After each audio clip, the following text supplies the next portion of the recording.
Hello. नूर फातिमा, मैं रूहान। मुझे गिरफ्तार कर लिया है।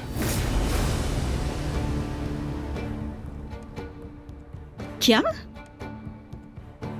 ये तुम क्या कह रहे हो? इदरीस मनी लॉन्ड्रिंग में इन्वॉल्व था, वो भाग गया है। अब मुझ पर केस चल रहा है क्योंकि साइन मेरे थे।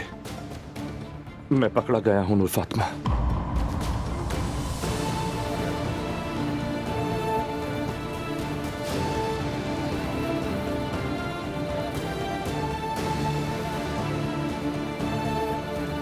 मुझे नहीं पता क्या करूं मैं।